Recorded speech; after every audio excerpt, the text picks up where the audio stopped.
The views, comments, stories, and opinions shared within this podcast are my own or those of my guests, and in no way represent the views of the company or companies that I or we work for. All stories, events, and tales shared within this episode may or may not have happened in the manner in which they are told. They may or may not have even happened at all. The details have been changed to protect the innocent and the guilty alike. This is Squawk Ident.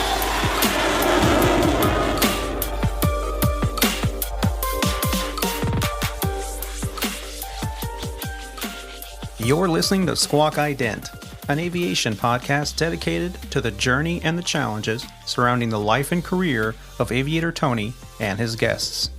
Together, we will explore the many pathways to an aviation profession, the realities of what a professional aviator can expect in today's marketplace, and we share many stories along the way.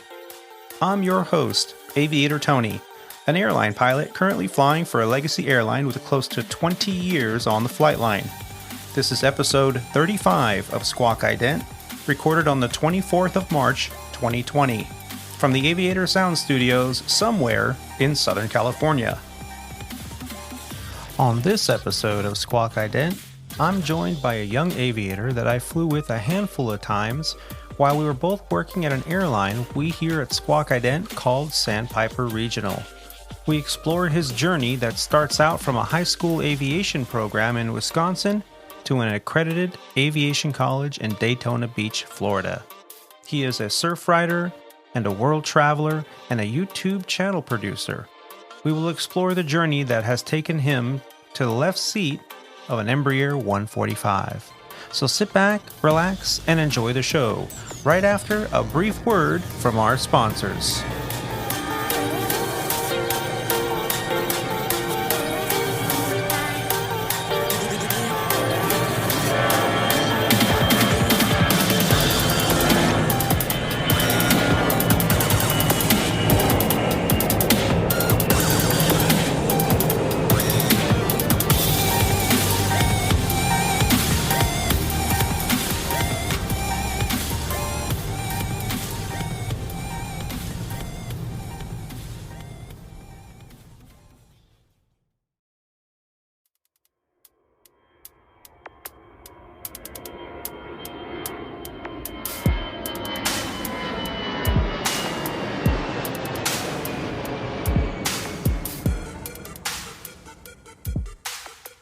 And ladies and gentlemen, welcome back to the show. I want to take this time to give a very special thank you to Captain Luca for a spectacular show on episode 34. We discussed all kinds of things, including his current situation while living and flying out of northern Italy. He has been on lockdown now for over 2 weeks, and we absolutely appreciate him spending the time with us and giving us a little bit of insight of how all of this COVID-19 pandemic has affected him and his family and his fellow aviators flying in and out of northern Italy. And that was a wonderful show where we were joined with our co-host Rob D and Roger. So again, a big special thank you to them all. Today's guest is a graduate from the Wisconsin Aviation Academy, where he earned his private pilot license at the age of 17. He has a Bachelors of Science in Aeronautical Sciences from Emery-Riddle Aeronautical University of Daytona Beach. He is a Certified Flight Instructor, an avid surfer, a hurricane rock star, a guitar tickler, a world traveler, a devoted husband and father to the most beautiful 1-year-old, a co-host with his wife Shalyn of a travel YouTube channel called Intrepid, and at present, an Embraer Captain at the airline we here at Squawk Ident refer to as Sandpiper Regional. All the way from his New Smyrna Beach, Florida home, help me in welcoming to Squawk Ident, Captain Adam Kraus. Captain, how the hell are you? Doing good, man. Doing good. How are you? Yeah, I'm doing good. You know, this has been a crazy time, you know, with all the news and the airlines, just information is bombarding our inboxes from our respective airlines about how we're going to cope with all this economic downturn, how we're dealing with, you know, staying at home, how we're dealing with isolating ourselves from social distancing, these terms that we've really not heard of before and had to really dive into. And here we are doing all these things, running through the motions of protecting our families, protecting ourselves. But yet, here we still are on the flight line during all of this.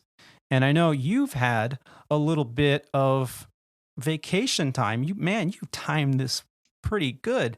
You just got back from Puerto Rico with your family on a well-deserved vacation. Unfortunately, it was cut a little short. You didn't get a chance to get it all in there. You know, the surfing kind of lacked there. I know you were really looking forward to that. But how was it? How was that vacation at the beginning of all this going on? Was it still a wonderful experience for you? Yeah, man, everything worked out good. You kind of hit the nail on the head with me timing this vacation all right, though. I had a lot of time off. I got a lot of trips dropped, so I've kind of managed to avoid a lot of this COVID-19 craziness that's been going on. I've been cruising the pilot group chats, though, and seeing some of the stuff that's going on, or hearing from my wife, the pilot wives' perspective. But besides all of that, we were tucked away on an island, kind of not hearing too much about it. We were down in Puerto Rico a good week. We started at the National Rainforest, the only rainforest in the United States, actually. And then we made our way over to the West Coast, where I was hoping to do some surfing. But unfortunately, towards the end of our trip, they started closing beaches. The governor down there was taking the virus very seriously. Although there were only 7 accounts of the virus on the island, that poor island has been hit with so many problems recently, between earthquakes, hurricanes, and what have you. I think that governor just didn't want to take any chances, which is totally understandable. But yeah, man, we had a house on the beach, though, so they couldn't kick us off our own private beach. Nice. So you ended up, was it an Airbnb that you were able to manage? It was, yeah. So the first one, we actually stayed at 2 Airbnbs. The first one was a house on a farm just outside of El Yunque, the national rainforest.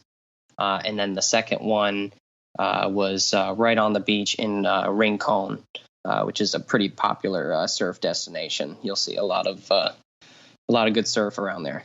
Yeah. So here you are, you're kind of watching what's going on in the world while you're on vacation. Were you worried about not getting back? You know, it's funny you say that. We only stayed one day over near the rainforest, and if for people that aren't familiar, the rainforest is on the total opposite side of the island of where Rincon is. So we were on a 3-hour drive, and my wife's mom called us very concerned. Almost, and she didn't say it, but almost implying like, I want you guys to come back right now, because I'm afraid that they're going to shut down all air travel and you guys aren't going to get back. But to sum up the story short, essentially we ended up just telling her, we're going to keep an eye on things, and if it looks like they're going to shut down anything down, a lot of times they usually give a good hint at least 24 hours in advance, from what I've seen so far with a lot of the stuff that's gone on. Then we would get on a plane and come back. Yeah. But yeah, it was pretty crazy down there. You timed it just right, man. Yeah, yeah, that's for sure. So, here on Squawk Ident, I understand that you have been listening for quite some time to the podcast, and I just want to say thank you for all your support. I'm really glad that you've been a part of going back and forth with me on social media and, with messages and given me encouragement to keep doing this. And I just want to say thank you right now while we have this opportunity. But today I wanted to talk to you about this journey of yours, this aviator's journey, how you got started. And I remember from when we flew together last, which was quite a bit ago. Was it a few years ago? 3-4 years ago, was it? Yeah, 3. Yeah, a little over 3 years ago. Yeah. And, we kind of, as we always do as aviators, you get into the cockpit and you try to figure out a little bit about the person next to you. And our first experience together, you were reminding me, was one of your first flights actually in the jet during what they call initial operating experience. Do you remember that time frame? Oh yeah, very very vividly. Yeah, yeah. Your trip was even more memorable than the first one, just because we actually got a chance on some longer overnights to go out and get to know each other a little more on the personal level. Um, as you know, too, some certain pilots, they just connect better with each other than others sometimes, and what have you. But yeah, we had a really good time. That was a good way to start the crew environment by flying with you. Oh, thank you for saying that. That was awesome. Yeah, I remember it as well. It was, you know, didn't we do Chicago to, I think it was Yeah, Nashville, Nashville, was it? I think it was that. Yeah, that was my line check. Yeah. Oh, that was like one of the It was final the only time flights. I ever flew any weather, too. Yeah. And we're going to get into a little bit of that a little later in the show. But let's start at the beginning. Here you are, a young boy in school, and were you just always interested in aviation, or was this sparked by something else? Yeah, so it was growing up. My dad actually was in the Navy. He flew F-18s, and it was based in Lemoore, California. So I grew up on the base there, listening to the F-18s whiz over as a young child. I don't have a lot of memories out there, as I was just kind of too young to remember. And then eventually, my dad got out and went into the airlines, one of the major air carriers here in the United States. And I grew up the rest of my life in Wisconsin. And essentially, sophomore year of high school, I actually had a teacher make us all write a paper on what we wanted to do for a living. And like most sophomores in high school, I had no clue what I wanted to do. I was just looking for an easy way to get the paper done. So I was like, oh, well, I'll just be an airline pilot because that's what my dad does. So I can just, mooch off him for information. Nice. Yeah, my dad was never too pushy with aviation with any of me or my three other brothers. It was me doing the research on that paper that really kind of lit a little bit of a fire, I guess you could say. It wasn't until I came to a crossroads sophomore year, same time frame, where I wasn't really enjoying playing hockey too much for the local team. So my mom said, you got to pick something else. If you don't want to do that, you're not going to just sit at home. So that was when I kind of Googled and found this company called Wisconsin Aviation Academy. And then I later pursued that. Yeah. So tell me about this Wisconsin Aviation Academy. You're relatively young, still in high school, sophomore year, you said. And was this program something that they were offering to the high school students, or was it something else? Yeah, it was a pretty tight-knit little program. They allowed 8 students. I believe it was 8. Don't quote me on that. But at the time, I think it was about 8 students a year were accepted. And essentially, the local air show at our regional airport funded a lot of our flight training, a lot of those 8 students' flight training every year. Essentially, we only paid 50% of my private pilot's license. Wow. Some kids more. It was based off parents' income. So essentially, it could be 50% of all the way upwards of 70% that they would cover. So it was not only a great asset to me because it's real world experience. It's something that I eventually went on to do. But also getting that private pilot's license, as you know, it's one of the more expensive ratings that we get as aviators.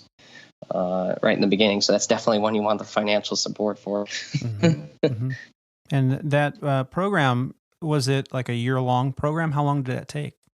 So it was part 61. So it was pretty much personal, self-paced. However much you could get out there, you could get it done. It took me a year as I was juggling sports with school, my regular high school academics, and then going out there flying once to 3 times a week sometimes.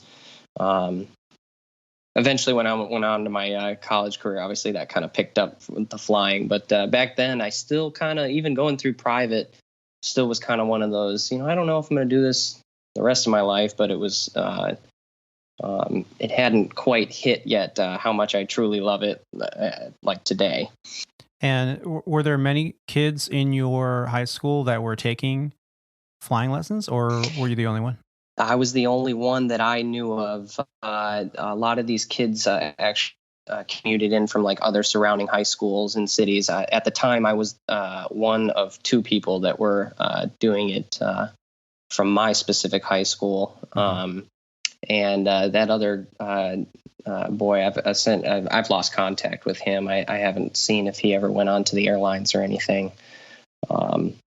But yeah, so a lot of it was a very, like I said, tight knit community out there at the local airport. And you said you have three brothers. Are they all in aviation as well? So my older brother's a flight instructor. He's 31 now. He kind of get into it a little late. I convinced him to get into it. He was full-time military, and then he went to the Florida National Guard on the side, and then pursued aviation full-time. So he's a little bit behind me as far as the track goes, but just when he was getting ready to come to the airlines, man, they stopped the door. They closed the doors, unfortunately. Luckily, though, he's pretty senior at his flight instructor job, so I don't think he'll be losing that position as of now. And then my youngest brother actually just started his. He's just getting ready to finish his private pilot's license. He's 17 or 18, and he's in high school as well right now. Mm. And my other brother is not a pilot. What does he do? Dabble in it a little bit. He's actually in business and marketing.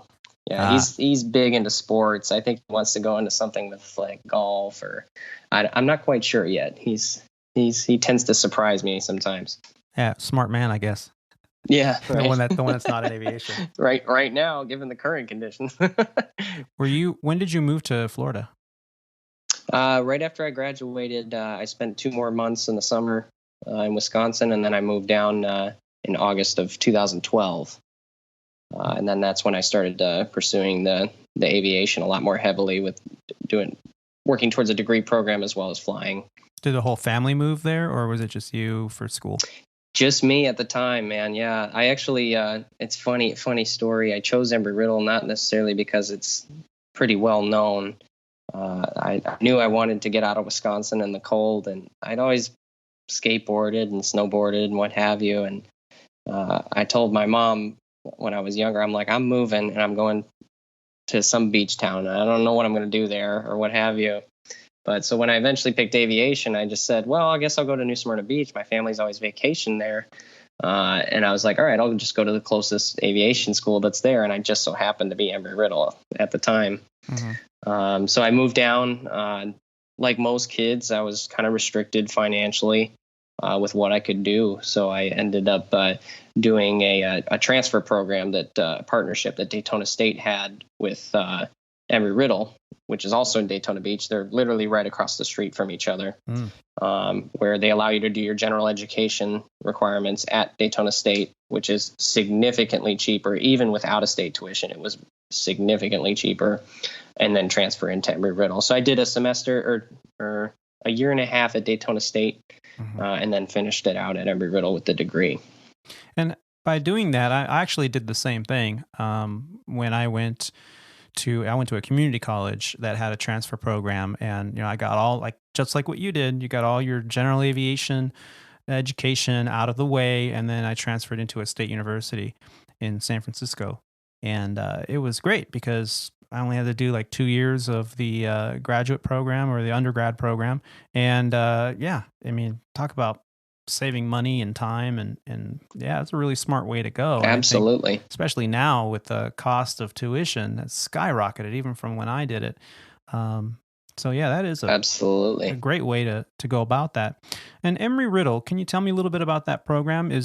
So you're attending college classes at the same time you're taking an aviation academic program? Is that how it works? Yeah, the best way I could generalize it, and I used to, when people would ask me, this is kind of what I would tell them. It's almost like doing a degree program, but being on the baseball team or being on the football team. After school, you got to do your homework, plus you got to go fly and work on all of that as well. And essentially, I'd fly 3 to 4 times a week, every week, depending on aircraft availability. They guaranteed you 3 times a week, though, that you would be doing some type of flight training, whether it be a ground lesson, a flight, or a sim.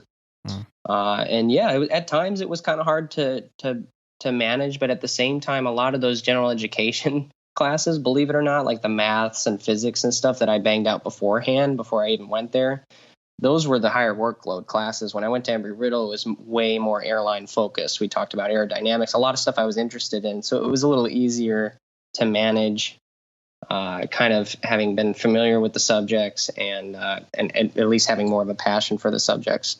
It made it easier to go home and study and, put surfing to the side sometimes. Yeah. So the Aeronautical Sciences program, what does that entail? Are you, obviously you're going to be doing things like physics and aeronautical engineering kind of program, but what are some of the classes that you had to take and learn? Yeah, so we took essentially how I describe it to people. It's almost like if you're in the airlines, the best way I can describe it is this essentially like basic in-dock training. A lot of those classes. We had a class just on jet turbines. We had a class on jet. It was called jet transport systems. And essentially, in that class, we only talked about the 747, and we learned it was almost like taking a type rating ground school. If there was no sim involved, we learned all the systems, system by system, and we had a test on each system at the end. We learned about like the 8 fuel tanks and the transfer ejector pumps and what have you. In the turbines class, we learned about all the parts of the engine and what have you. In aerodynamics, that's kind of self-explanatory. We learned about aerodynamics. The most helpful class that I had was called Airline Operations.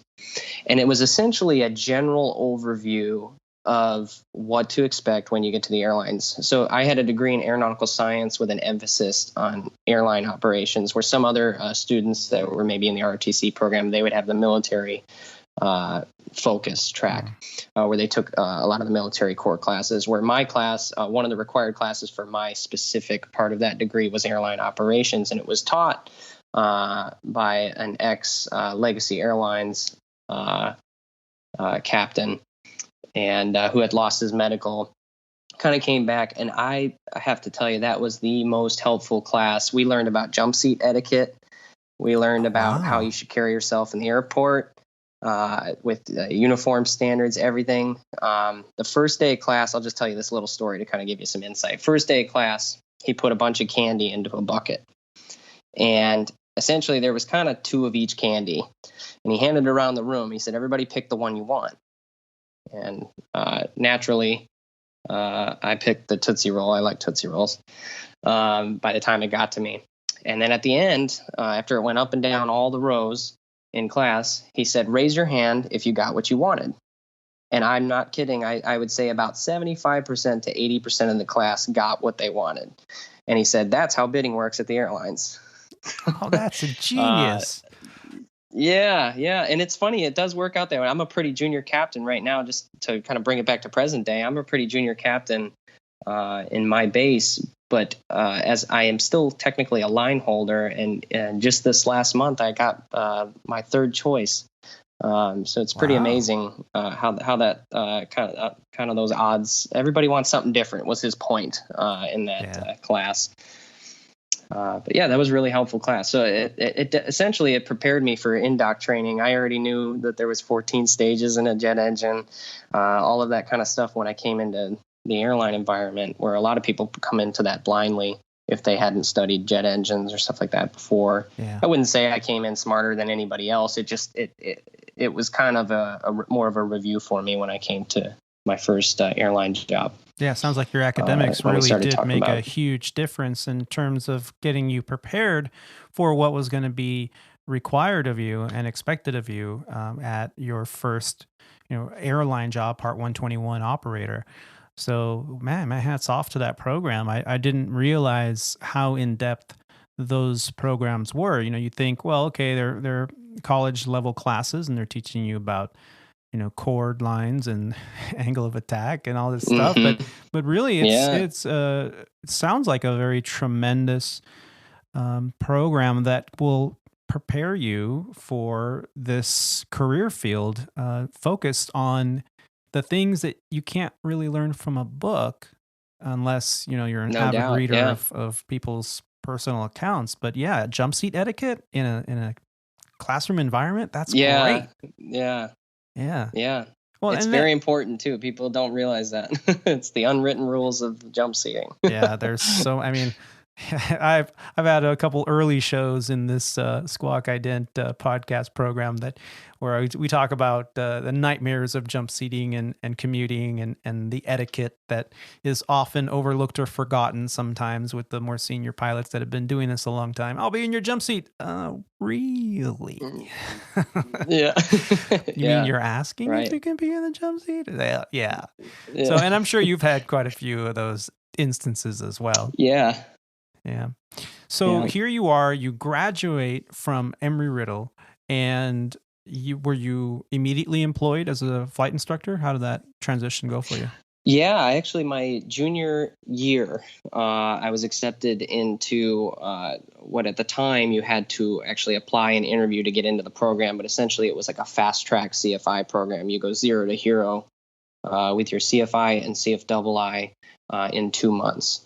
And so I did that over the summer, and at the end, it was a guaranteed interview. It wasn't a guaranteed job, but 95% of us, it led to a positive outcome with a job with the university. Now, this was in a time different than, unfortunately, today, where everybody's pretty much getting hired as far as, if you couldn't get hired somewhere else, you'd get hired somewhere else, whatever, or at your main, choice, you get hired somewhere else. So luckily for me, I got hired at my main choice. I worked for about 1.5 years there. As soon as I hit my time, man, I was starting at my first regional. I truly enjoyed flight instructing, but man, was I ready to get behind the controls of the jet, that's for sure. So, there you were flight instructing for Emery-Riddle. Did you have any challenging experiences while you were flight instructing, or even while you were getting your flight instruction at Emery-Riddle? Like any events that really kind of stand out in your history of aviation and learning? Yeah. So, of course, everybody kind of has their ups and downs in aviation. Luckily, for me, a lot of my downs were at the beginning portion, and towards the end, I was a little more victorious as far as check ride events go. Essentially, when I started instructing, though, Embry-Riddle has a very strict set of standards. And I'm not trying to say like, oh, more so than others and what have you, like they're better than other schools or what have you. But their standards are so strict that you got to really study your FOM and stuff so you don't get yourself into trouble as far as company rules go, not just FAA rules. And there was one night where I had I always taught nights. I taught primarily instrument students. My student and I had flown up from Daytona Beach to Savannah, Georgia. We said we were going to get food, and as soon as we got there, we had skipped dinner at the time. We got there about 9 p.m. We landed, fueled up so that we could just get out of there as soon as we got back to the airplane. And when we got inside the FBO, they had told us that they were going to be closing in 20 minutes. So at this time, we had already ordered food at one of the restaurants outside because we knew it was going to be tight with the timing. I had thought they closed at 10, but they really closed at 9:30. So here I am with a company airplane out at, I guess what you would call an outstation in our airline environment. And I knew I had to get back. So it was either skip lunch or figure something out, skip dinner or figure something out. And essentially I ended up calling, believe it or not, my wife's uncle who works at Gulfstream there in Savannah. And I said, hey, man, I got 20 minutes. I hate to put this on you, but I know you live close. Is there any way you could pick us up and take us to this restaurant where we had ordered food from and get us back to the airport in less than 20 minutes? And he hung up the phone. He goes, I'll be right there, and hung up the phone. Oh, nice. So we're kind of taking a big, gamble that this FBO is going to close the doors on us, and we're not going to be able to get to our airplane. I'm going to have to call my company and tell them why I'm stranded in Savannah without the keys to my airplane. Or I had the keys, but I'm not able to access the airplane. Long story short, we eventually, we made it back, but it was kind of a lesson learned to maybe plan that kind of stuff out a little better. But I didn't want to, have my student miss out on that opportunity. A lot of these students coming up that first, or those cross countries are very meaningful to them. We always take them out to dinner. That's just kind of like a rite of passage thing. At least it was at the school I taught at. So I didn't want to make him skip his nice $400 hamburger. There you go. And you made it back just in time and able to get access to the aircraft, and all was well. And that was really cool. A family member just jumping in the car and coming and picking you up and being a student. Yeah, he's a good guy. Yeah. So, here you are, you instructed for, you said about a year, a little over a year? Yeah, just a little over a year. Did you have any kind of preferential hiring programs through the university that you went to get on to the airlines? Or did you just have to get your 1,500 hours, their minimum requirement for the ATP before you can start applying? Yeah, so there was a lot of avenues starting to make their way into the aviation industry. This is at a time where the airlines were just starting to ramp up again. At the time, Endeavor had announced their bonus program, which is they were the first of a lot of the regionals, from if my memory serves me right, that offered $60,000 a year, including the bonuses, if we're talking about that, for a regional airline pilot. That was unheard of at the time. I remember that same professor that handed out the candy, he came in the class with a printed out article, and he said, "You guys are never going to believe this. History is being made right now." And he said, Endeavor Airlines is offering a certain amount of money, what have you. And it was kind of unprecedented at the time. So a lot of these cadet programs that are available to students today and stuff like that was a lot of all kind of getting set up at the time too. So I chose to stay away from those and just kind of wait and see, who was going to be the best at the time that I was getting ready to go. And I actually, my ultimate decision, I have applied to 3 airlines. I interviewed with all of them, and my ultimate decision was to go with the one that had 4 bases that were all commutable from where I commute from. That was my biggest reason. All of them were offering pretty similar pay and bonus structure and what have you.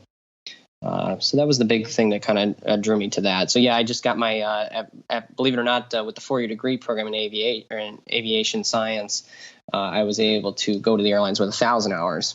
And of that 1,000, you're allowed to use 100 sim time as well. So I actually went to the airlines with 906 hours of flight time. Oh, wow. Yeah, and the other 90. And you were able to get a restricted ATP. Yeah. So, and tell us a little bit about this restricted ATP. And most people, I think, that are in aviation or studying to be in aviation, and they're starting to do their homework for a career path here, I'm sure that they've know about it. But for those of our listeners that may not be airline pilot goal oriented, they might not understand what a restricted ATP is versus a regular ATP. Can you give us a little bit of insight on that? Yeah, so essentially the restricted ATP essentially restricts you from being a captain. It does not restrict you, however, from going to the airlines and flying a jet. What a lot of people don't understand, too, if they're just getting started, obviously there's so many things in aviation that you got to think about. But the biggest thing that I would say is to get 500 hours of flight time. Let's say you are instructing, that tends to be the most popular route as far as building flight time. I know there's a lot of other avenues you can take as well. They're just a little harder to come by. But 500 hours, though, the difference between 1,000 hours of flight time and 1,500 hours of flight time, that's a lot of time and seniority even at the airlines. That if you're gung-ho, you're going to be an airline pilot, I would definitely recommend going to a 4-year aviation and doing an aviation program, because that 500 hours is going to save you a lot of time, effort, and money down the road. Not to mention, you might have a 6 months to a year seniority on somebody else or other candidates that you wouldn't necessarily have had you not gone that route. And seniority in this industry is absolutely everything. If you have seniority, one number could be the difference between an upgrade. It could be the difference between a line holder versus reserve holder. And we're not just talking sometimes months. Sometimes it could be the difference of years. So getting in, obviously you need to be ready. And, that's a no-brainer. You've got to be ready. You've got to be trained, well prepared to get into an airline environment. Once you have that, if you can hold out and you go, well, skip a class or two. It's not going to make a big deal. It absolutely could make a huge deal. So yeah, very good sage advice to get in as soon as you can, when you can, because getting in the door is probably the hardest challenge at the beginning. And you mentioned that you applied at 3 airlines, and how did you make the decision to go where you went? Yeah, so the biggest one, as I said before, was the bases. All of the bases were commutable. So no matter what happened on in-dock day, as far as my base assignment, I knew that I was going to be able to commute to whatever base that was. And for me, that was most important. Did you tell the others thanks but no thanks, or how did that? I mean, because you interviewed with all 3, how did that progression work? Yeah, so I actually, the first one I interviewed with was an airline out of Atlanta at the time, was one of their bases. And that was the main reason I knew I was going to be commuting from Florida. So I was looking, for anything in the Southeast. And this airline was called ExpressJet, a former ASA at the time. And I had interviewed with them. It was kind of like almost like an interview / like mentorship program that they were offering. So it was a really relaxed interview. It wasn't like my other 2 interviews. They actually had come to Emery-Riddle and said, anybody that wants to come interview, you can interview with us. And then at the end, we'll give you a debrief and let you know how you did, how you can improve. It was really a great program that they offered. I don't even remember what they called it, to be honest with you. But it was a great opportunity because I realized how many mistakes I made and what I needed to polish up. They gave me references to websites I could go for more interview prep practice. And then I later went on to interview with 2 other airlines, which essentially the one I ended up picking was the one I interviewed second. And then the third one I showed up to, even though I kind of knew I wanted to go to the second interview airline that I interviewed with. I went to the third one, obviously, to be professional, not turn them down. I believe they deserved, they took the opportunity to call me and invite me in. I believed I owed them at least to show up and hear what they had to say, which I was very impressed there, too. It's just, for me, my choice came down to bases because of the pay was was pretty much the same at all 3. And they had a lot of uncommutable bases. So you I ended up choosing my airline at Sandpiper Regional. A very, very good airline, I must say. And I'm not trying to sound biased here, but it was an excellent choice, my friend. Excellent choice. And because you made that choice, you and I got the opportunity to meet up and to go fly together. But let's back up just a little bit. So you got selected there, you accepted their offer, and they gave you a class date, which is usually how these things work. You get a class date, you just show up your first day of class, you do what's called indoctrination, where you spend a couple days reviewing what they call their flight manual, basically the company operations, the company's procedures, how you do things, regulations. Now, when you're out there flying at either a Part 141 or Part 61 flight school, you're following the letter of the law out of what they call the Federal Aviation Regulation, or the FAR-AIM, right? This is our aviation Bible, if you would. And so all the regs are there. What's required for VFR flight versus IFR flight? That's visual flight rules versus instrument flight rules. What's required for you to remain current? How do you get a pilot's license? What's required? How often is that needing to be renewed? Or a medical or what have you, so currency, it's all there in this regulation. When you get put onto an airline carrier, that FAR-AIM is no longer what is your aviation Bible. What your aviation Bible is are your flight manuals for that company, because the FAA representative that signed the bottom of that book on the first page that says this is the approved by the Federal Aviation Regulation, and therefore the rules in this book are your FAR-AIM. So the regulations there are usually the same or more stringent than the Federal Aviation Regulation general book, Title 14.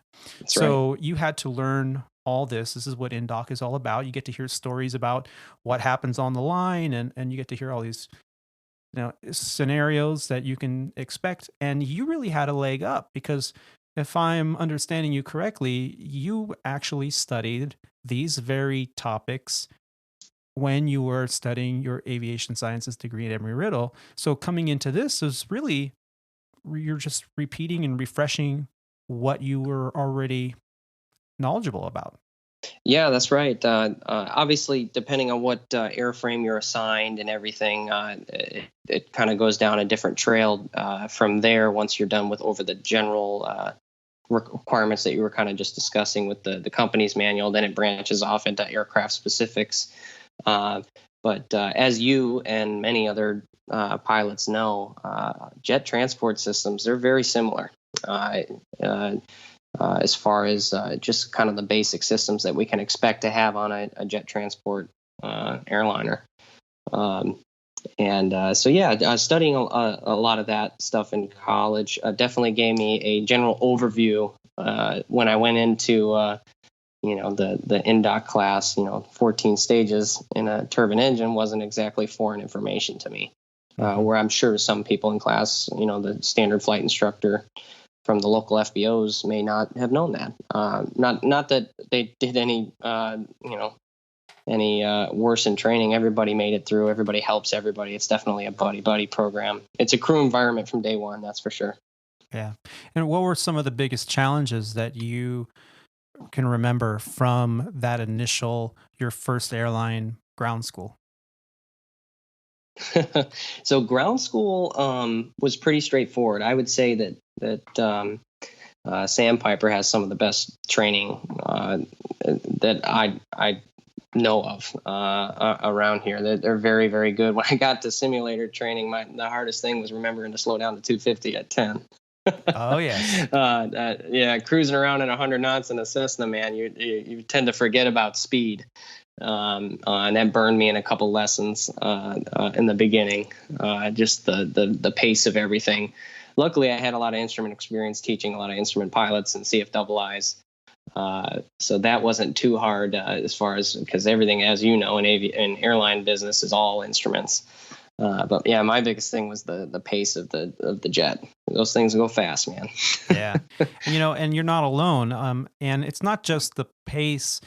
As someone who was involved in the training department for many years for Sandpiper, I can tell you that those F-16 and F-18 drivers that would retire from the military service and then come over to a regional airline, they too would forget to slow down at 250 knots below 10.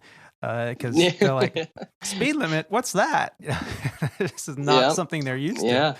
And you had to remind them, out on the line, you're like, hey, you're approaching 10. Yeah, you're approaching check 10. Check speed. Yeah, what about, oh, yeah, all that shit. Yeah, right. So then they slow down, like, oh, crap. So you're not the only one coming from GA. Also, those guys from the military have the same scenario. So it's a common issue.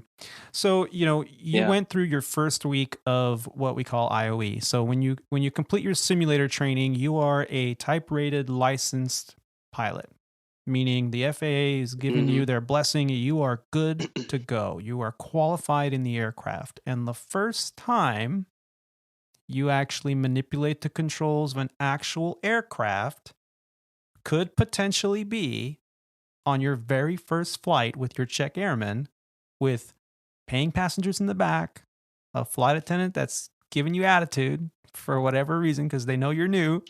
And they're like, oh, you're a newbie, right? You remember that? Yeah. So you look like you're 12. Exactly. So how did you feel on that very first leg? Was it a blur, or did you actually take a breath and try to sink it all in and experience it? Because I've heard both. Yeah, man. It was exciting. I remember calling my wife after, I landed, and I just couldn't stop explaining to her how amazing it was. We first got in the airplane. The check airman I was just kind of sitting there. The check airman told me, he's like, come on, man, start your flow. Like, we got to get going because, you got to get the airplane off the gate. Even when you're doing IOE, you still got to get off on time. If you can help it, if you can do your best to get off on time. got to get off on time. So that was my first little, come on, man, get in the game. Mm-hmm. And then heading on out, wasn't too many issues up until we rotated, and I was pilot monitoring, and the captain called for gear up. I just was sitting there, man. I thought it was so cool. And he looks at me and goes, gear up, man. And I had to swing the gear. But yeah, it was kind of like a little frozen moment where I was like, wow, this is really happening. Yep. It's something that a lot of us, I'm sure a lot of the people listening, that's a moment, man, you'll never forget. Your first solo. And for me, the second most important moment was the first time I ever flew a jet. Yeah. So that initial operating experience, usually the first couple legs, you are just hanging on by the tail. I mean, you're so far behind the aircraft, and the check airmen know this. This is their job. This is why they're check airmen. They enjoy bringing new people up to speed and, bringing them up to where they need to be safe operators out there on the line when they're flying with, a captain or first officer, if they're an upgrading captain, whatever the experience is. And, those memories really are ingrained. You never really forget your first manipulation of the controls of a new type of airplane.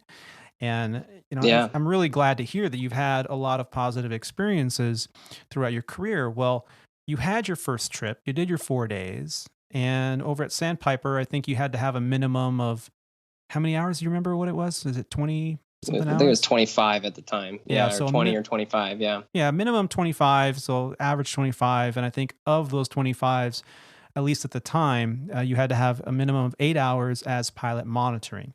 So pilot monitoring duties are, there's a pilot that flies the aircraft, doesn't matter what seat they're in. And then there's a pilot that handles the radio calls, handles manipulating altitude alerters and whatnot when the flying pilot is hand flying. When the autopilot is coupled, I often tell people it's kind of like cruise control. Your car doesn't drive by itself. And nowadays we have Teslas, I know, but your car doesn't drive by yourself with regular cruise control. You still have to manipulate the buttons to make it speed up and slow down. And potentially you still have to manipulate the steering wheel and whatnot, but you're still telling it what to do. It's just helping you out by doing certain things automatically, or at least doing things the way you've set it up to do them. And that's the funny thing about airplanes. They're computer programs that do what you tell it to do. So oftentimes as aviators, we sometimes even hear ourselves going, okay, what's it doing? And that it's doing doing what you told it to do. You really just need to figure out what you did wrong. So, but here you are, your second trip of IOE, you get in the cockpit and here's this captain who, comes off and says, "Hey, my name's Tony. I'm your captain. What's going on?" Do you remember that experience? What was that like for you? I do, man. Yeah, very vividly. I actually ran into you in the terminal before the flight. We were just kind of walking by it. I don't know how we kind of linked. You might have texted me. I'm trying to remember how we got linked up. But we actually got linked up. We were both there. Yeah, so we were both there a little bit before the flight anyway. So we actually got together and just kind of get to know each other, talked about our game plan, and then we eventually walked to the airplane together. But yeah, man, that was a great trip. Great experience. You talk about getting up to speed. By then, the first couple legs, I was still a little slow, but by the end of that trip, I didn't feel like I was hanging on to the tail as much. Although, as you know, the first 100 hours, you're still even hanging on by the tail sometimes. Yeah. I often tell people it takes about 300 hours in a particular airplane, no matter how many hours you have behind you, for you to kind of get comfortable in that seat. To figure out where the cup holder is and the pen holder and your muscle memory for your hands. Do you turn this switch on with your left hand or right hand, or how's my flow working? Yeah. So it takes about 300 hours. I know that sounds like a lot, but I mean, anybody can do it after 10, 15 hours of flight time. I mean, anybody can they've studied, they learned it, but it's not until about, I think, an average of 300 hours where you kind of really get into the point where you don't really have to think too hard about it. Your muscle memory's spot on, man. Now there. So I know 100 hours, that's great. That's usually about a year and a half, but I think it takes about 3 to 4 years of flying a particular aircraft, going through the seasons, going through different weather and bases, and maybe if you're lucky, and people, when I say this, they're like, "What do you mean lucky?" If you're lucky, you've been through a few emergencies or non-normal procedures in that aircraft. Yeah. Hopefully, you've done that while you're in the right seat, so that you have someone much more experienced in the left seat that's helping both guide and coach to make sure that it's getting done. I mean, the simulator trains you how to do the basics, the single engine procedures, the Yeah. engine outs, the single engine approaches, those V1 cuts that everybody loves. That's great, but that's only maybe even 2 or 3% of what actually could go wrong, because that emergency procedures manual is, super thick, and you're not going to memorize the whole thing. So how to go through those flows, hopefully you've done that before with somebody else.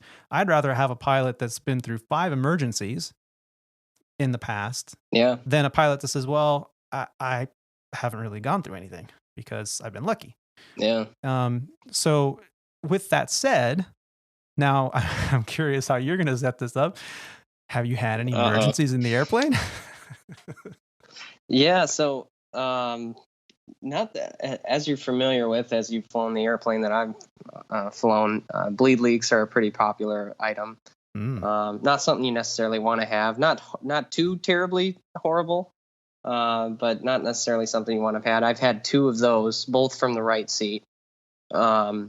And then one other time we had a pack deferred, which for the people listening that don't know what that is, on our specific airplane, we have 2 pack systems, which essentially pressurize the airplane, provide air for the ventilation system, as well as to the gas prevents for the passengers and what have you.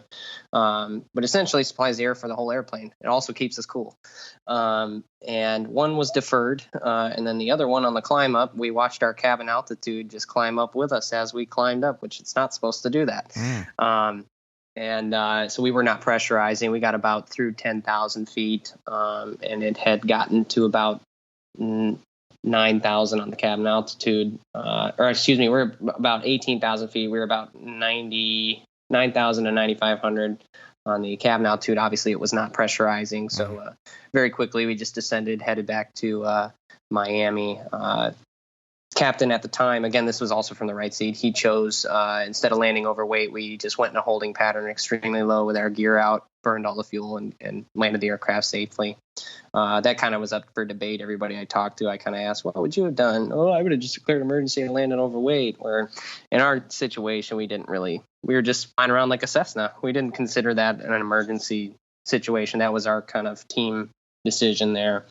Just went in a hold and burned off that gas, got below our max landing weight, landed the airplane, no issues from there. We just had some upset passengers that we didn't get them to, wherever we were going. Right. But believe it or not, when that kind of stuff happens, and you may be familiar with this too, passengers are very understanding. If you make a PA, either if you have time in the air, if you don't have time, once you get on the ground, safely parked at the gate, explain what happened, you'd be surprised how many people thank you.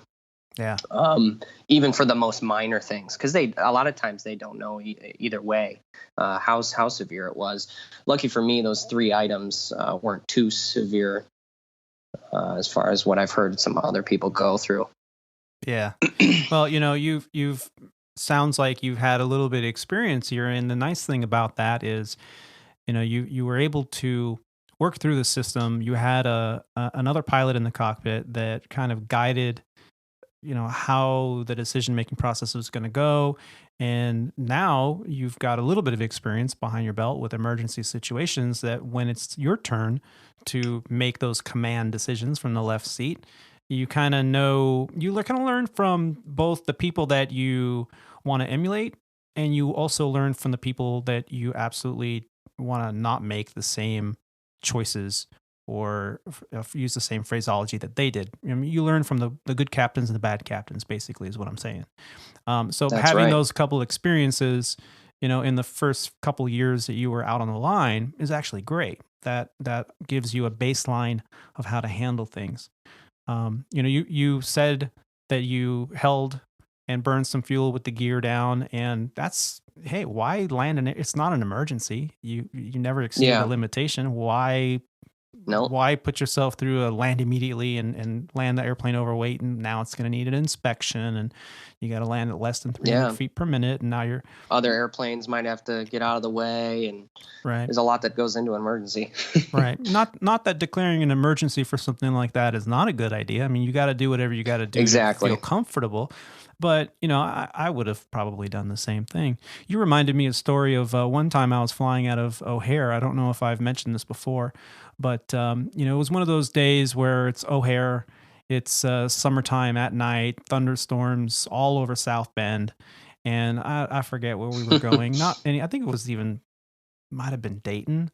And so relatively short flight. The routing is, you know, you go southbound for a little while and then hang a left turn, go east and land in Dayton. No big deal. Well, the weather was really bad. And here I was, an FO flying for Sandpiper with a pretty cool guy in the left seat. And we are taxiing out at O'Hare, and the long line, the conga line, was probably 20 or 25 airplanes deep. And you've experienced this, I'm sure. So here we are, and they go into a ground stop, and nothing's going southbound because of weather. So they give us a reroute. Well, the reroute had us flying a little bit west, then south towards St. Louis, then east towards southern Ohio, and then a left turn to go north again to fly into Dayton. So it added a good 200 to 250 miles to our flight plan. So obviously we were like, we don't have the gas for this, right? So we contacted dispatch. They agreed. So we went back to the gate, got more fuel, made regular PAs to the passengers, explaining the weather, explaining what's going on. And you opened up that very nicely, that the quality of the address that you give to the passengers absolutely makes a difference. When I was sitting in the left seat at Sandpiper, I would try not to use words like turbulence or, you know, just negative connotation words. I'd say, well, it's going to be some bumpy air up ahead. It might get pretty bad, but, you know, we're going to do our best to find that smooth air for you. You know, we're going to stay far away from the weather. I don't say we're going to avoid the thunderstorms. Oh, thunderstorms, you know? So how you make that address, it absolutely makes a difference. Well, the captain did a wonderful job in the scenario that I'm recalling. And so the people were cool with it, you know, like, okay, well, we'll go back, get more fuel, and because I want to go, you know? So by the time we got the fuel, we got back in line. And by the time we were ready to take off, we literally took off. I think it was runway 22 left out of O'Hare, get up to about 5,000 feet. And they say, all right, you're cleared direct to Dayton. And we're like, no, we're about 2,000 pounds over max landing weight. There's no way we can do that. We need to stay on course. Additionally, they're like, well, okay, you know, as previously filed. So then we asked, well, can we maintain 9,000 feet? And they said, are you sure? And we're like, yeah, we want, instead of leveling off at whatever was supposed to be 19,000 feet, we want 9,000 feet. So at 250 knots or just below, with the gear down and full airplane full of passengers, here we are flying along, and the captain made a PA saying, you know, ladies and gentlemen, as you can tell, we are much lower. And the noise you're hearing back there is because we've elected to leave the landing gear down. And the reason we're doing this is because after going back to the gate, getting the fuel, getting rerouted, ATC has indicated that the weather has moved on and they want to give us direct to the airport. But because the aircraft is not certified to land with this much fuel on board, we have to burn off the fuel before we land. And we have two ways of doing that. We can either fly to the airport and hold for approximately an hour to burn off the fuel to have the legal maximum weight that we can have to land, or we can fly lower, fly slower with the gear out that produces more drag. And unfortunately, it's a little uncomfortable because it is going to be a little noisier. So unless anyone is opposing this idea, this is what we're going to do because we want to get you to your destination as soon as possible. And like you said, because the captain made such an eloquent PA explaining the situation, not making it all dramatic, and keeping a calm voice throughout, the passengers all thanked him on the way out. It's like, thanks, Captain, that was great. Thank you for not having us Yeah. hold for an hour, and it was just one of those Yeah. things, for sure. Yeah. Yeah. People associate movement with progress too. If they see they're just sitting over the ground in the same spot in a circle, they're going to get a little antsy. Yeah. So I always time my taxis too, even sometimes if I see there's 3 airplanes waiting, I'll slow it down a little bit. They associate rolling movement with progress. Yeah, for sure. But real quick, Tony, before we move on off this topic, I just you asked about my emergency situations. I'm sure you've had some yourself, but I couldn't stress to the new guys that are listening how important it is to listen to other people's stories too, because you can learn just from even if you don't have any experiences yourself, you can learn by reading accident reports and not necessarily the worst possible scenarios, even small things like a passenger miscount. How did you handle it, Captain? Well, I did this. Ask questions, listen to stories, read accident reports. Why did they make that decision? Just be an open book if you're coming up new in the aviation industry, and you'll figure that out as you go with your trading. Yeah, I couldn't stress that more. I've always tried to be an open book when it comes to opinions, how certain captains would handle things, and it's really helped me in my transition to the left seat for sure. Yeah, Adam, you really have hit the nail on the head with this one. And to all the listeners out there, if you don't already follow the website avherald.com, talking about, are you really going to sit there and read an FAA accident report that could be hundreds of pages long? Probably not. It's very dry material. However, reading about how flight crews have handled instances in the past, like you said, is absolutely crucial to help you make better decisions in the future. I too, I'm a talker. I get in the airplane. If we run out of things to say, and it's like, hey, can you tell me a time when, you handle the situation? That grew into, hey, you should probably do a podcast. You got a lot of great stories. So, I mean, you never really know how this kind of thing develops. But if you look at the Aviation Herald website, that's avherald.com. I'll put the link in the show notes. Every day, he puts up all the incidents or accidents that are reported around the world. And all you have to do is click on one. Yeah. Like just from today, there were 3 incidences and 2 accidents that he reported on.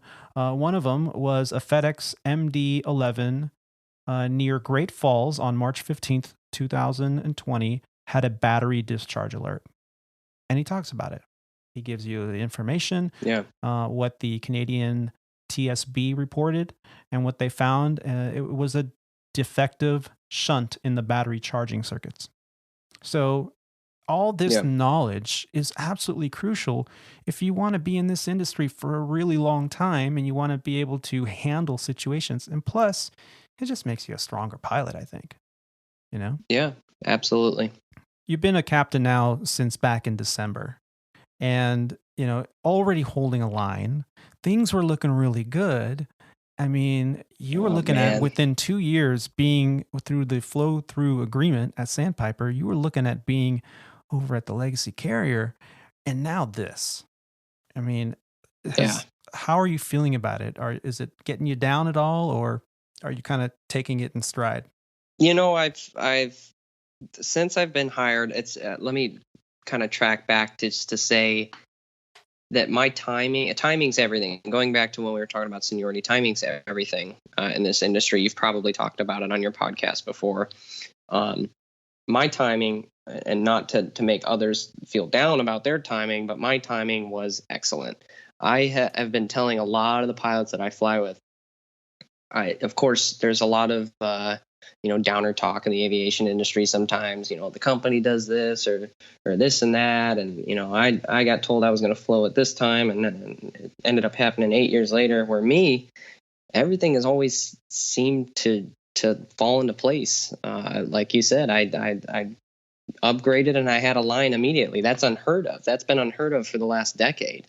Guys were just hoping to get an upgrade, a few years ago. Yeah.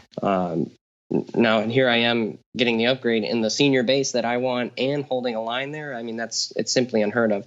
And I've always joked with the other guy, with a lot of the guys I fly with, when is the bad thing coming? And I would knock on the glare shield, knock on wood. Mm-hmm. Nothing bad has happened to me yet. I know it's coming. I'm like, it's going to come. And unfortunately, with this COVID-19, man, it just put a whole showstopper on everybody's career, not just mine. I'm staying pretty positive about it. You got to look at it at this point. It comes down to just, man, like, I just hope everybody can keep their job. If you can fly an airplane and get paid to do it, we're doing all right. That's kind of the mindset I'm taking out of. Of course, I want career progression, and I know it's going to come. But unfortunately, we just need to get through this and battle it, and get the airline industry and the economy back up and running as quickly as possible. As soon as we're done dealing with this, it will be temporary. America and the world has always succeeded in the end if history proves itself to be right. Yeah. So yeah, man. Long story short, I'm trying to stay positive about it. Yeah. Well, at this point, I mean, what else can we do? Just play it day by day and kind of react. I mean, there's talk right now with shutting down domestic air travel for a period of time. I don't think that's going to happen. I think screening procedures will be more popular because there are people that need to get back and forth for business or what have you. Or we're a mobile society, especially in this country. It's a very, it's a very large country in terms of square mileage. And, it's important to be able to get around. So let's see what the future holds. At this point, I'd just like to ask you a couple more questions. Many professional aviators have learned firsthand how very difficult it can be to juggle the conflicting demands between their personal life and their professional lives. What do you believe is the secret in balancing the demands of family life and an aviation schedule? Well, golden rule, man, family always comes first, no matter what. Aviation is definitely my love, but in my life, I've always chose to put my family first. Some people choose to pick up overtime. I choose not to. I choose to have maximum time off at home. But not that those people, are wrong. Some of those people, they have 4 kids or what have you that they have to fund. I mean, you gotta keep your family eating. So that's their way of showing their family love or what have you. But long story short, always try to put your family first, because they're your unit, man. When you're gone, they're the ones keeping the show going. My wife's kind of like the CEO of the house. She keeps the place running whether I'm here or not here. So that's definitely my biggest rule. Anytime I make any decision, whether it's a base transfer, an upgrade decision, when I'm going to choose my vacation, I always go to my wife first and I say, what do you think about this? She's almost like my FO, or she's the captain actually, and I'm the FO. There you go. And I say, what do you think about this, Captain? And yeah, it's worked out great for us so far. But yeah, number one rule, man, put your family first. And that's in any industry. That can be translated to anything. Yeah, for sure. Now, and you're being in the cockpit now, both seats at your current carrier there at Sandpiper. What has been one of the things that, I hate to call it a pet peeve, but let's just say one of the things that you see the other pilot do, regardless of seat, that kind of irks you a little bit and you wish like, this is something that, like, for example, you're flying along with a guy and this guy, every time you fly with him, he opens up a can of tuna with crackers and he's eating tuna and crackers in the cockpit, stinking up the place. I mean, we all know this guy, right? And you're like, dude, really? This is, or sardines or something like that. What is your thing that you just are like, just drives you nuts? Yeah, I mean, there's a lot of different kinds of captains out there. If I remember flying with you correctly, you were a pretty laid back guy. I'm kind of the same way. There's not a whole lot that bothers me up there. If guys want to talk through what they're doing out loud, that's fine with me. If guys are kind of quiet, sometimes I gotta get them to talk even. I don't mind doing that either. This is referring to my experience in the left seat. Now, if I had to pinpoint one thing, it'd probably be like kind of like jump seat etiquette, the unwritten rules of what you say and what you don't say. It kind of comes down to when the other person's hand flying or you're hand flying and the other person's monitoring. It's kind of that threshold of respect that we have for each other. And I know a lot of people listening have probably gone through this, where yes, you've got the other guy's back. You need to watch him, but if somebody's off plus or minus 3 knots or something, are you going to say something?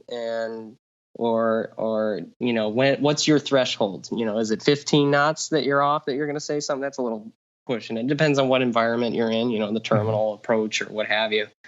But yeah, guys talking me through my flying, it sometimes irks me a little bit, especially now that I'm in the left seat. And not that I totally make it known to my crew members that I am open to any input. You're not going to hurt my feelings. But when we're off 3 knots or something like that, sometimes it'll bother me, but it's nothing I ever say or bring up. Just personally, there's not a lot that bothers me. So that's just kind of one of the small things. Just that micromanaging that happens sometimes, regardless, whether it's the captain, because I see that now, and I saw it then, and regardless of what seat I was in or what seat I'm in now. I see that. You fly with, I'm over at Legacy, when you fly with a captain that, they've flown with you a couple legs, if it's the first leg, I can understand. They don't really know who they're flying with. But after I can demonstrate to you that, hey, I can fly the airplane. I'm the world's most okayest pilot over here. Okay. It'll get done. Yeah. And you and me both, and so we're okay, we're good. And then, but even after they see that initial flight together, they're still trying to just micromanage everything. And it's like, they're reaching up and it's like, it's your leg to fly, but their hands are on the controls more than yours because they're like, oh, I want to slow you down a little bit. Yeah. It's like, well, hey man, do you want the gear? Sure. It's like, yeah. It's like, well, no, I didn't call for it yet. Thanks. Exactly. Yeah. So yeah, I can totally understand. So it's in it too. There's a fine line too between like safety, like because I don't want to come across now on this podcast as like somebody that doesn't like input, because I'm totally for input. No, I totally get it. Yeah, I mean, maybe you have to be there to understand. But I get it. How it is. Yeah. And a lot of people listening, I'm sure, know too, that there's just those small little things sometimes that people say regarding your flying. And it's like, come on, man, we're all here. A lot of us have thousands of hours of experience. It's like, right. And you and I have known each other maybe a little bit higher. You and I have known each other for quite some time. So if you and I fly together and we like give each other shit and be like, that's fine. That's fine. But if you're flying with somebody else that you don't know, and now they're micromanaging every little thing you say or do, or they're trying to, constantly pushing that button, like, no, you're not doing it right. No, you're not. And regardless, it gets very frustrating. You just want to turn to the guy and just chill out. Yeah. So, thank you for that. Yeah. I do appreciate that. One of the questions I like to ask is, if you can go back in time just for a moment and whisper in your younger ear, what would you tell yourself? Maybe like you're making the right choice. Because back when I started, I always tell people it wasn't really until all the way up to my commercial rating, even, where I like truly like was like, okay, I guess, I love this. I like doing this. I had some hardships, man, going up through my private pilot. I failed my written exam right off the bat. I was like, what a showstopper that was mentally. Here I am in high school, haven't quite got good study habits down yet, like most high schoolers. Mm-hmm. Didn't have a whole lot of guidance from the flight school. As it was Part 61, it was kind of just you show up and you go, what do you want to do today, man? It was kind of one of those programs. And not to belittle it at all, but that was kind of like a depressing moment for me. It was like, man, should I just give up? Should I go do something else? And then instrument. And I'm not afraid to miss this either. I failed my oral for instrument 2 times in a row before. And that was like, I went home in tears the second time, man. I mean, first time even too. I was like, I called my dad. I'm like, how am I supposed to be an airline pilot if I can't even get past this second stage of flight training? Like, I have a billion more stages to go, as you know, and a lot of people listening going through flight training. There's so many steps. It's like, if you can't even get through the first two, what the heck are you even doing? So yeah, man, if I had to go back and tell myself, I'd just tell myself, don't sweat it. Stick with it. These habits and study habits, these techniques, everything just falls into place eventually. Some slower than others, some in different paces than others. Some might be better in a crew environment than they are in a single pilot environment earlier than others. Mm-hmm. It all eventually falls into place. It's pretty rare that I talk to guys that, didn't at least have one hiccup on their way up to their dream job. I tell myself, though, to stick with it and stay positive always, because it's going to work out. All of us have had those kind of experiences. I had a tough time with my CFI initial. I thought, oh, that's it. No one's going to hire me because I got a pink slip because I said something stupid. I said something stupid to the designated examiner when I was supposed to be training him. He was, that's what they're doing, is seeing how you train your student to sign you off. And at the end of the ride, 3 hours into this check ride, at the end of the ride, I had one maneuver to take and then go back to the airport to be done. And I said something that was just wrong. And he's like, what? And so I said it again. And he's like, what? Yeah. And I'm like, he's like, who told you that? I'm like, that's the way I've been taught. That's my instructor. And once we landed, I was like, oh, crap. I completely said that wrong. And I realized what I had done. And I explained that to him. And the next couple days later, I came back. I did some flight training with my instructor. And you know what? I still have had a very wonderful career.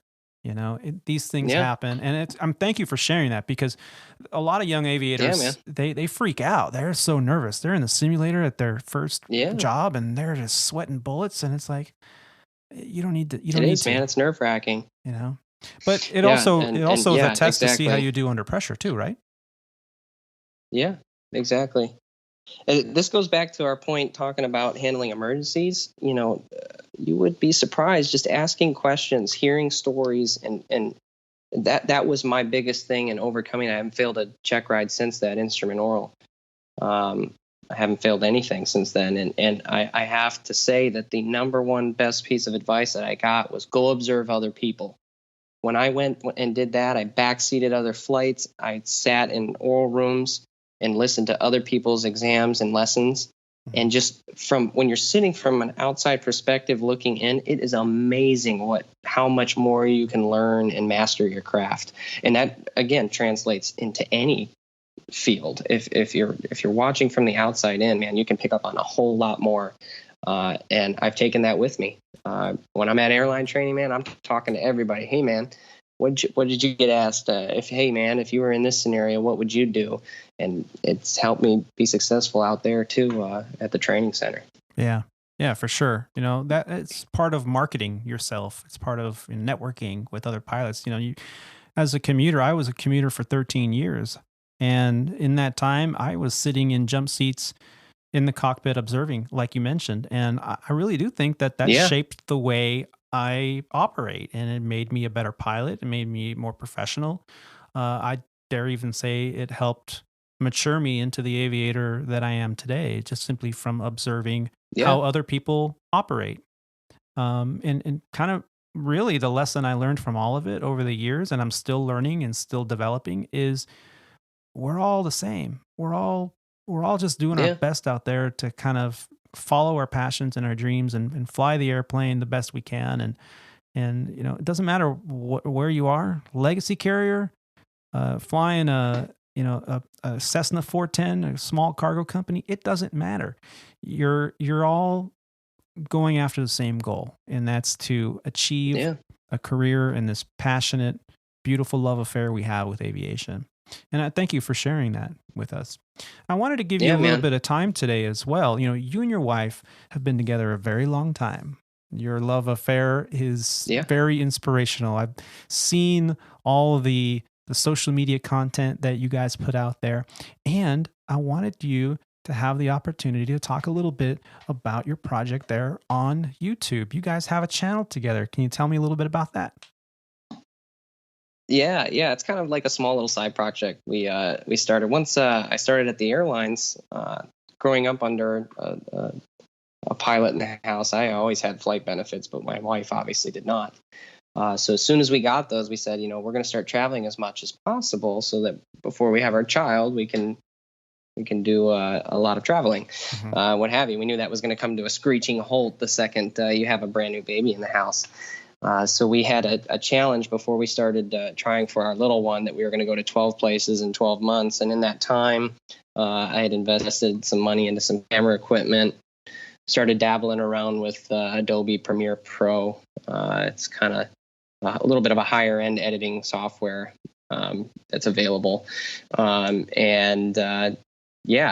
started putting together these little collaboration videos, and it kind of turned into what it is today. We still, it's kind of just a little fun thing we do on the side. Don't get a whole lot of views, but yeah, if anybody wants to check it out, youtube.com/Intrepid1080. And again, that's youtube.com/Intrepid1080. Got to throw my little plug in there.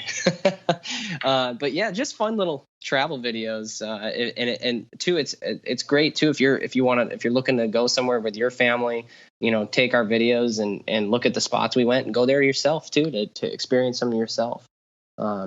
It's really a great time.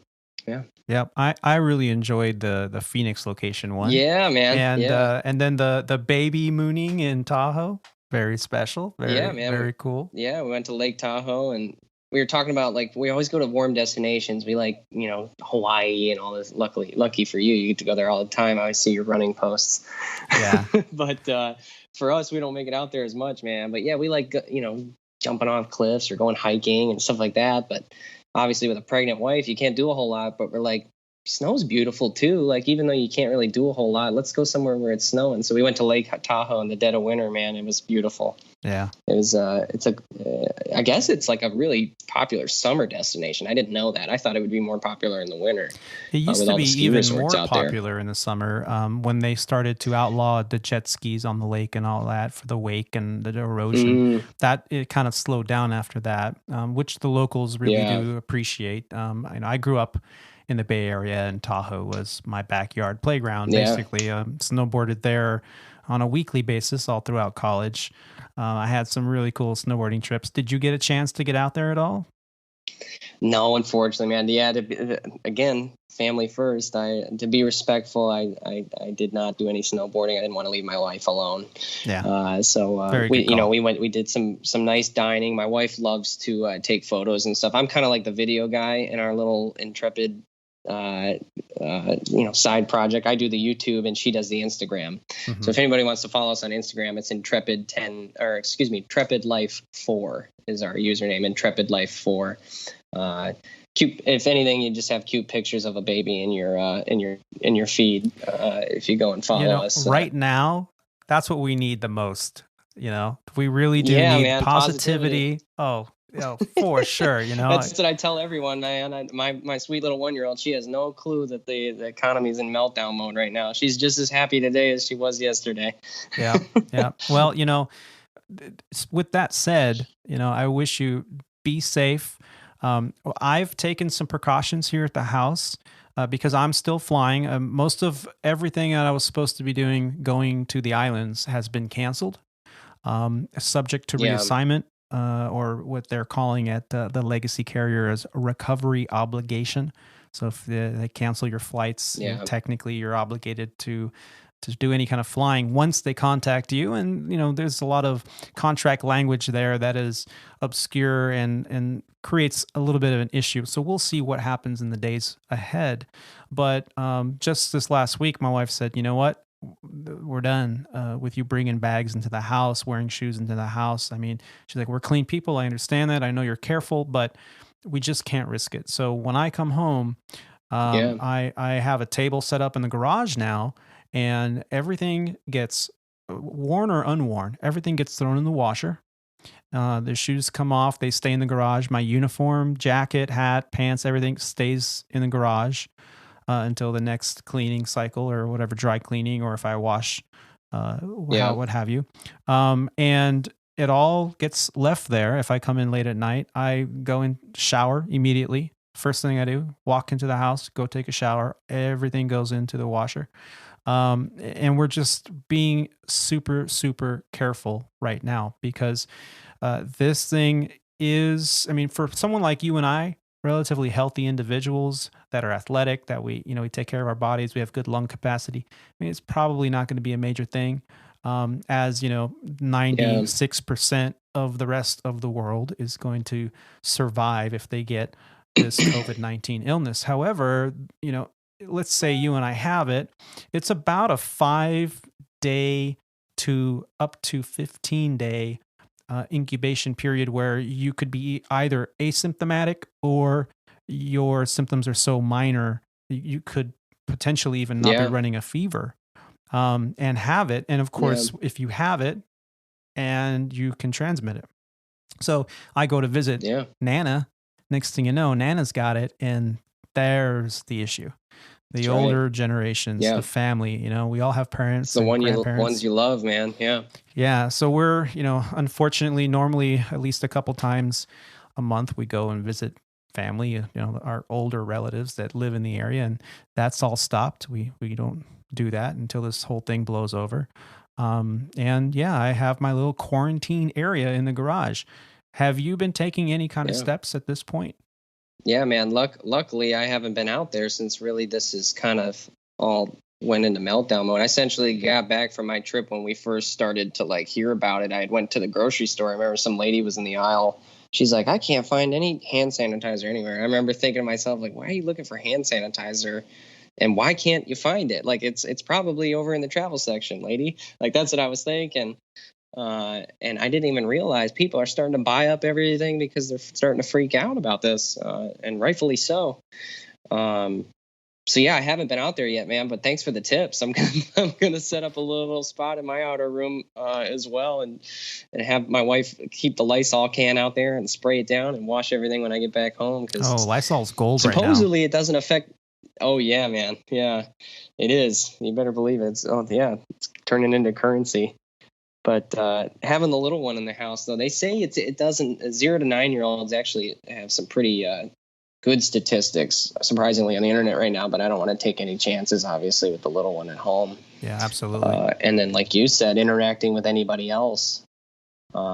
Unfortunately, you and I and a lot of people listening work at the epicenter of this virus. That's why nobody's flying right now, unfortunately. And as you've seen on the news, all these Florida beaches that were full of spring breakers finally have been shut down, but there's still those younger generation individuals that are still like, it's not going to affect me at all. Well, okay, but when you go home and go visit mom and dad or whatnot, or grandma, and it could absolutely be a disastrous consequence to that. So, and I had a very long conversation with our friend Luca over in northern Italy, who's been in quarantine now for 16 days. But actually longer than that, because he put himself in self-quarantine much earlier since this whole thing started because of scenarios that played out. So he's been at home with his family. Thankfully, they've got a nice piece of property and they're well stocked up, and they minimize contact with anyone from the outside, and they're very fortunate that they can do that. But from what he was telling us here on the show, that this is a very, very serious thing. And the only way to beat this right now, until a viable vaccine is produced and developed and available to all the residents that need it the most, the only way to prevent this from getting out of hand is to just stay home. Just minimize that contact, because they're explaining, especially in the more densely populated areas, you can walk down the street, and if the guy in front of you 45 minutes ago sneezed, and they're so small, the virus is so small, it's in the atmosphere, and so now you walk by, there's no one around you. 45 minutes later, potentially you could inhale this into your lungs and come down with it. Usually it hits within 2 to 3 days. As soon as 24 hours, but it could take up to 72 hours for you to start feeling any of the initial symptoms. And then from that point to the point where you you either get better or whatnot. It could take up to 14, even longer. But I read something earlier, it was like up to 20 days. So Yeah. Be careful out there. The mask thing, in the previous shows, we've talked about how wearing the mask, all you're going to do is create a shortage for the people that need it the most, which are the frontline employees, the nurses, the doctors, all these people that are on the front lines in the hospitals, working double, triple, quadruple shifts, overtime, not going home. Man, my heart goes out to these people. These guys, oh yeah, if they don't have the protective equipment and they get sick, then what? Then what do we do? Yeah. So, wearing a mask, hey, if you have it, wear it. And if you can get one, wear it.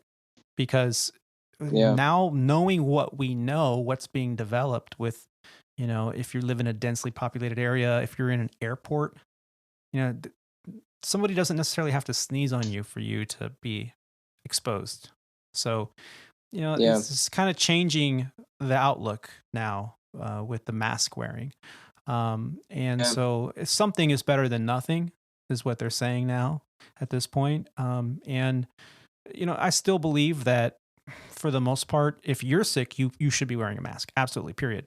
But at the same time, you should be isolating yourself and locking yourself away for the duration of the illness so you don't spread it.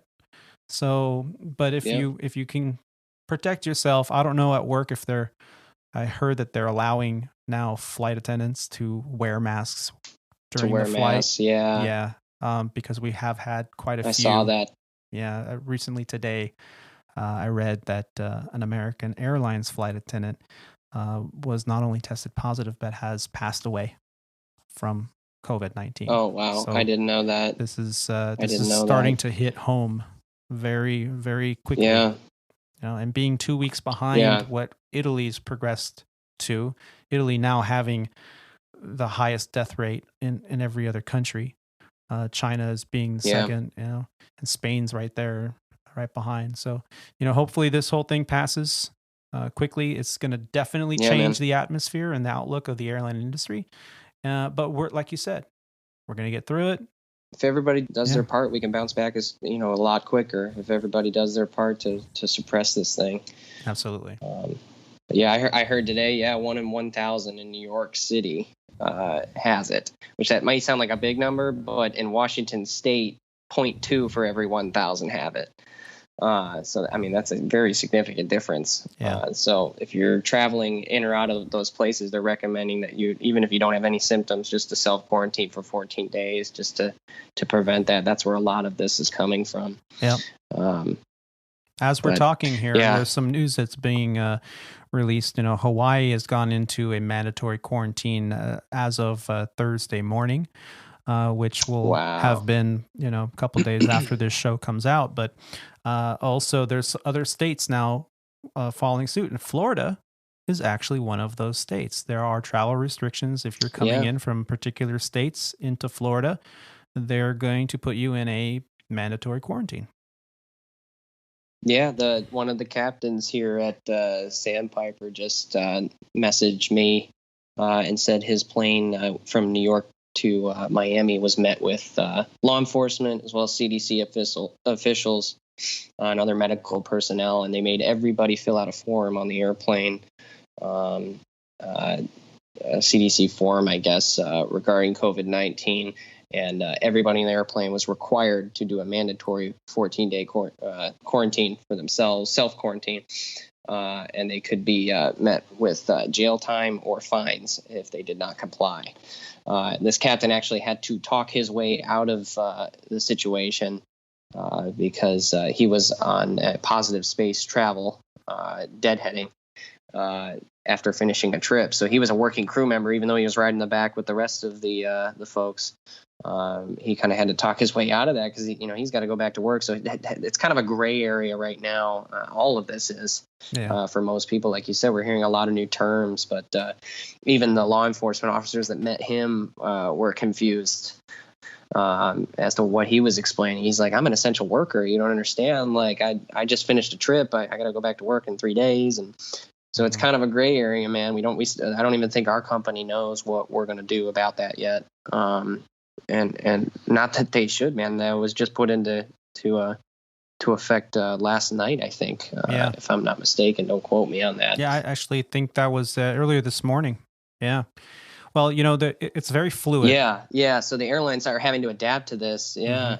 Mm-hmm. You hit the nail on the head there. Yeah, I'm getting, like I told you before we started talking today, it's pretty much a two email a day program for me, whether it's from the union or the company itself. I'm hearing updates, and unfortunately, it just keeps getting more negative instead of positive. But like you and I were just talking about, man, if everybody does their part, we can climb our way out of this, and we'll be better for it, and all right in the end.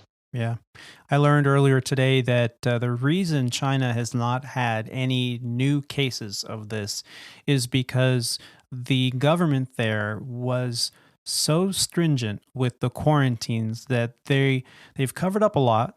The media that you and I may watch here in the United States doesn't go anywhere near the reality of how they quarantine these people, but people were being detained, people were being put in jail cells, and I even had some reports of people allegedly being shot because they refused to go into. People were getting pulled out of their homes, children away from their parents away from their children, and those that refused were put either in jail or worse. And, that's why they've been able to contain this thing under such a short period of time.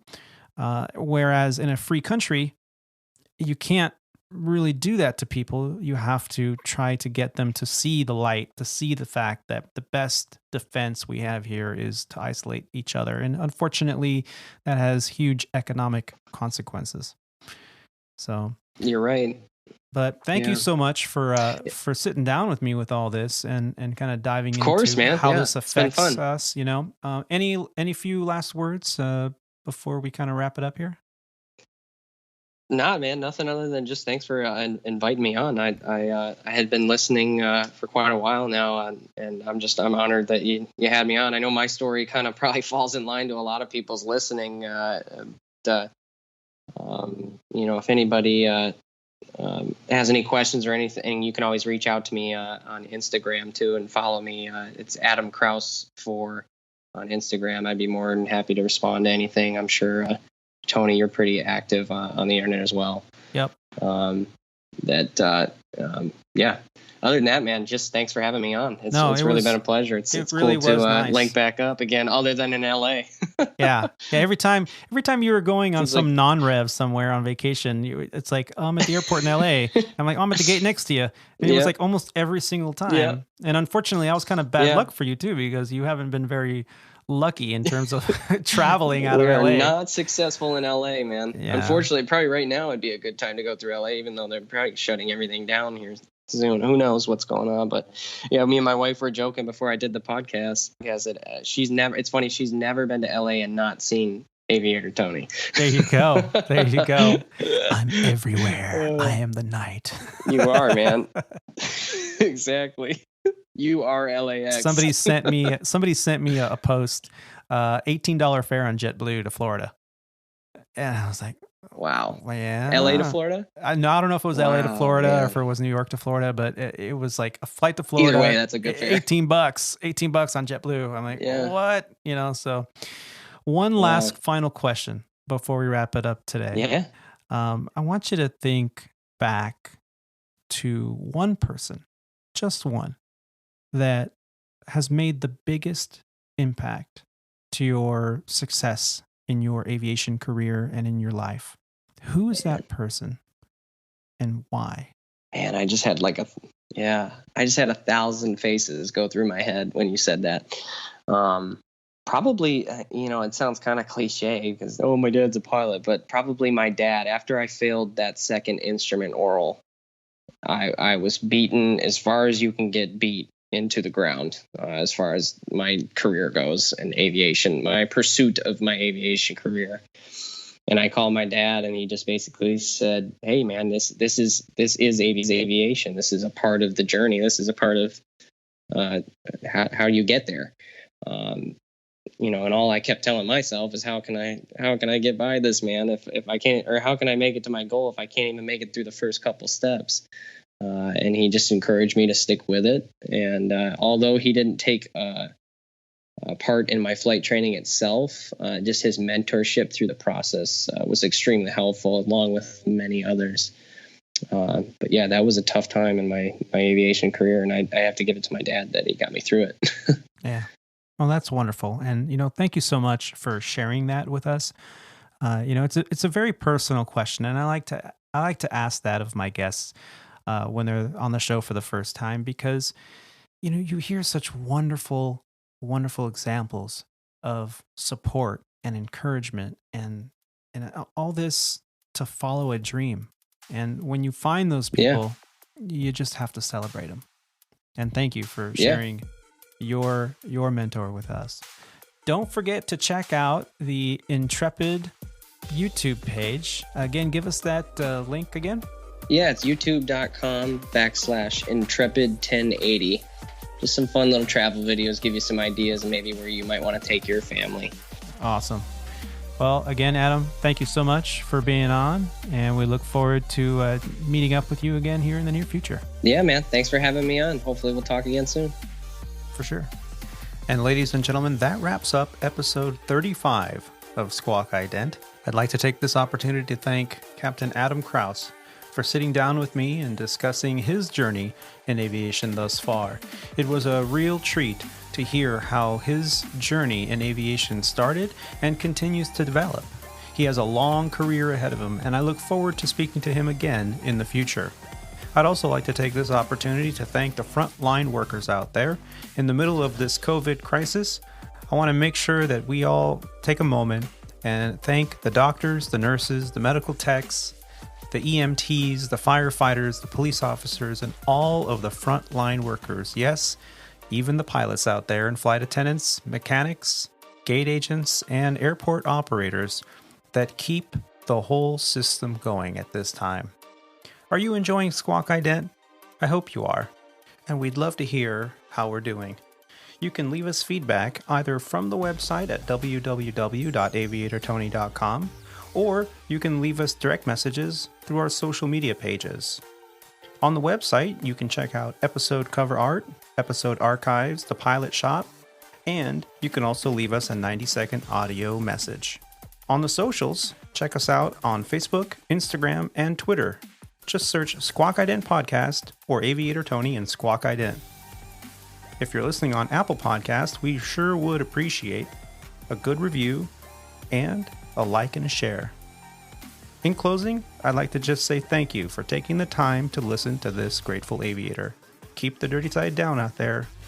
Be safe and take care of each other. Yeah.